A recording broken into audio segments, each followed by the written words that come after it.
Assalamualaikum warahmatullahi wabarakatuh. Saya Natasha Aldazara Putarianto dari kelas A akan menjelaskan tentang stop ceiling shift dari chapter 1. Dalam slide ini membahas bagaimana fitur visual membantu kita mengenali orang dan bagaimana pilihan desain dalam tipografi, seperti penggunaan huruf kapital saja atau meletakkan huruf dalam kotak, dapat mengabulkan keterbacaan. Secara tipografi, ini seperti mengejak kata hanya dengan huruf kapital dan kemudian meletakkan setiap huruf dalam kotak. Anda harus melihat setiap huruf secara individual untuk bisa mengejak kata tersebut. Aksender dan descender dalam bentuk huruf menjelaskan bagaimana kita mengenali bentuk kata dan mengapa fitur yang terlalu menonjol dapat mengganggu keterbacaan. Meskipun aksender dan descender sangat penting untuk kemudahan membaca, mereka harus menyatu agar tidak menarik perhatian secara berlebihan. Keluarga tipografi dengan keluarga manusia menyatakan bahwa jenis huruf seperti manusia memiliki ciri khas dan berfungsi bersama-sama. Huruf juga hadir dalam keluarga, setiap anggota menjalankan fungsinya tanpa memandang usia atau status. Dalam beberapa hal, dunia huruf adalah dunia yang ideal. Tema sebelumnya dengan fokus pada pemilihan jenis huruf untuk mencerminkan kepribadian dan kesulitan dalam memilih font yang netral, sebagian besar desainer grafis dan tipografer sepakat bahwa hanya segelintir jenis huruf yang dibutuhkan untuk pekerjaan harian mereka.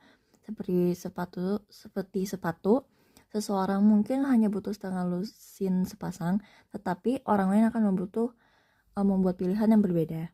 Penggunaan huruf kapital semua dan pembatasan huruf dalam kotak mempersulit pembaca karena menghambat kita mengenali pola kata visual secara masing-masing.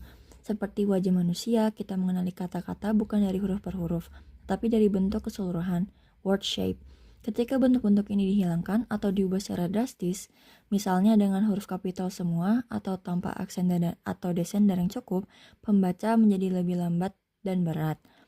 Dalam desain komunikasi, fungsi tidak boleh dikorbankan demi bentuk. Desainer harus menjaga keseimbangan antara estetika dan keterbacaan. Font bukan hanya media untuk menulis, tetapi juga alat komunikasi visual yang memuat makna dan suasana. Tidak ada huruf yang benar-benar netral, bahkan font menjadi helvetica membawa konotasi tertentu, modernitas, kesederhanaan, dan kepraktisan. Perbedaan preferensi menunjukkan bahwa tipografi juga subjektif dan konteks sangat menentukan pilihan font.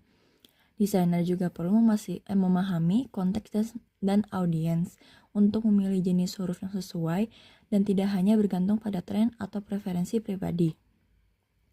Seperti setiap gaya dalam satu keluarga font, regular, bold, italic, dan sebagainya, punya fungsi masing-masing, tetapi tetap serasi satu sama lain. Ini menghindari konflik visual dan menciptakan kesatuan dalam desain. Dalam proyek desain, sebaiknya menggunakan satu huruf untuk menciptakan struktur visual yang jelas dan harmonis, daripada mencampur banyak font yang berbeda. Aksender, bagian huruf yang naik ke atas seperti bagian B atau D, dan descender yang turun ke bawah seperti P atau Y, membantu membentuk siluet kata. Namun terlalu mencolok atau terlalu banyak variasi dalam elemen-elemen ini bisa mengganggu perhatian dan membuat bacaan menjadi berat. Tipografi yang baik harus mengalir secara alami, tidak mencolok tapi cukup khas untuk dikenali dengan mudah.